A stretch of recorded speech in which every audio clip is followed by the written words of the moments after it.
In a quaint village nestled between rolling hills and tranquil meadows, there lived a beautiful young girl named Meera.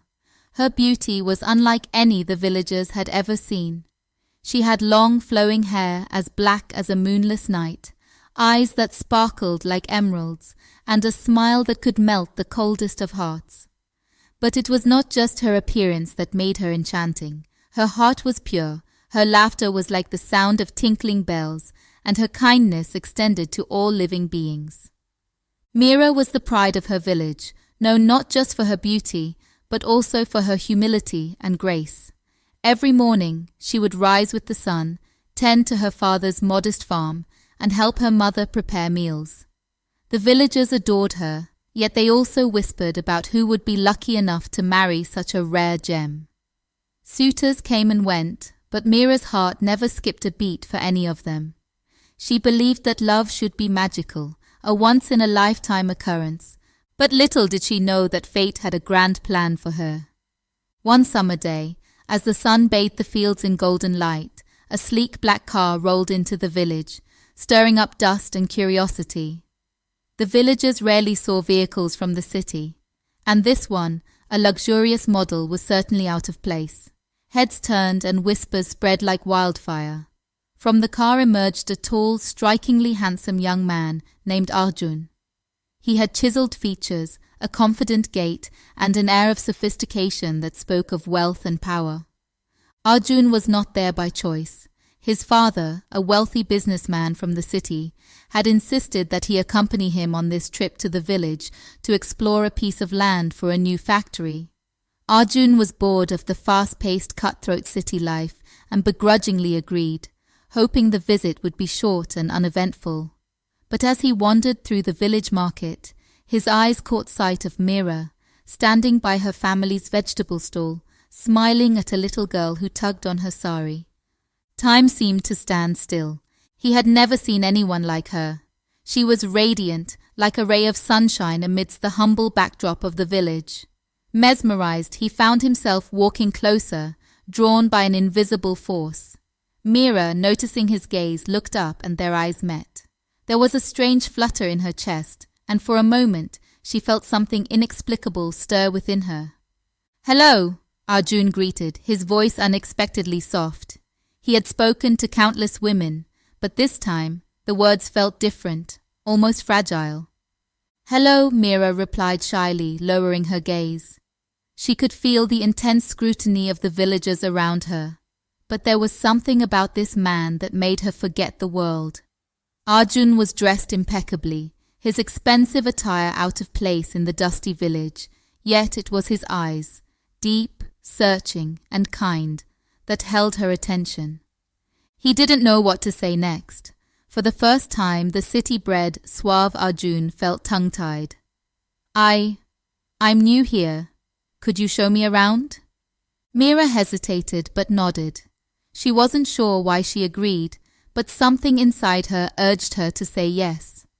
As they walked together through the narrow lanes of the village, Arjun was captivated by her simplicity, her gentle humor, and the way she interacted with everyone with genuine warmth.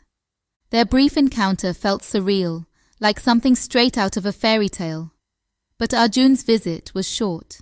He had to return to the city, leaving Meera behind. Yet he couldn't get her out of his mind.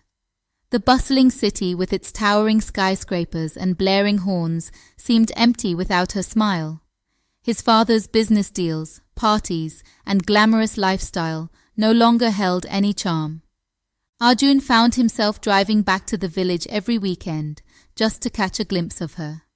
They would steal moments together, sometimes under the shade of the old banyan tree, other times by the riverbank where Meera would come to fetch water.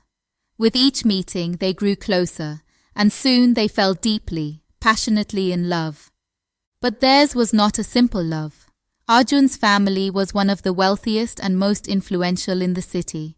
His parents had already chosen a bride for him, the daughter of a powerful politician, a union that promised to elevate their business empire to new heights. Meera, in their eyes, was nothing more than a poor village girl, unworthy of their son. When Arjun's parents discovered his secret trips to the village and his growing affection for Meera, they were furious. "You are throwing away everything for a mere farm girl," his father roared. "Have you lost your senses?" But Arjun was resolute. He declared, "I love her and I will marry her, with or without your blessing." His mother tried every tactic, from emotional blackmail to arranging surprise meetings with his betrothed. But Arjun's heart was set. He knew life with Meera would be different from the luxury he was accustomed to, but he was ready to leave everything behind. Back in the village, news of Arjun's love for Meera spread like wildfire. The villagers were shocked, and many disapproved. How could their Meera, their pure-hearted, simple girl, marry someone from such a high society? It seemed unimaginable. They feared she would be crushed under the weight of expectations, swallowed by the harshness of city life. Meera's parents were the most conflicted. They loved their daughter and wanted her happiness, but they also knew the realities of marrying into a world so far removed from their own. "Meera, think carefully," her mother pleaded. "Will you be happy in a place where you do not belong?" But Meera's love was unwavering. "Mother, I love him with all my heart. I know it won't be easy, but I'm willing to face anything if it means being with him." Knowing that neither family would agree, Meera and Arjun made a daring decision. They would elope. One night, under the cover of darkness, they met by the riverbank. Arjun had brought a small band of his trusted friends, and with a local priest as their witness. They exchanged vows by the water's edge. It was a simple ceremony. No grand decorations, no elaborate rituals. Just two souls, promising to stand by each other through thick and thin, through joy and sorrow. As Meera tied the sacred thread around his wrist, sealing their union, she whispered, "No matter what happens, I will always be yours." Their union sparked a tempest. Arjun's family disowned him, cutting him off from their fortune. They humiliated him in public, spreading vicious rumors about Meera, calling her a gold digger and worse. The villagers too turned cold. They could not understand why Meera had left the simplicity of village life to live in a hostile city. Arjun and Meera struggled. They rented a small, dingy apartment on the outskirts of the city. Arjun, who had never worked a day in his life, took up odd jobs to make ends meet. Meera, once the pride of her village, now faced the scorn of the elite women in the city. But through every hardship, they held on to each other. There were days when they barely had enough to eat, nights when Meera would cry herself to sleep, feeling lost and out of place.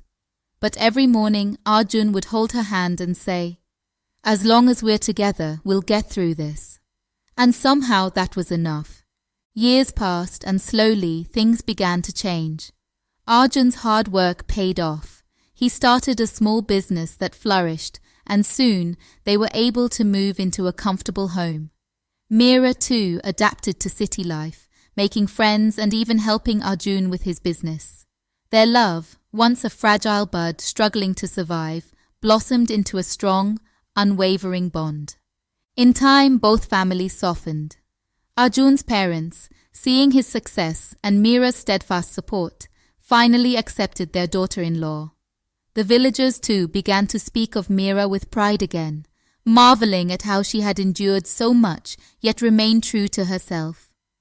And so, against all odds, Meera and Arjun built a life together, not the life of wealth and luxury that Arjun had been born into, nor the quiet village life that Meera had known, but something new and uniquely theirs.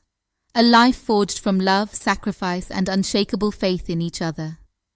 They were a testament to the power of love, a love that refused to bow to the pressures of society, that endured hardship and ridicule, and emerged victorious. And when the villagers spoke of them, they no longer called Meera the beautiful village girl. Instead, they spoke of her as a queen of hearts, who ruled over the kingdom of love.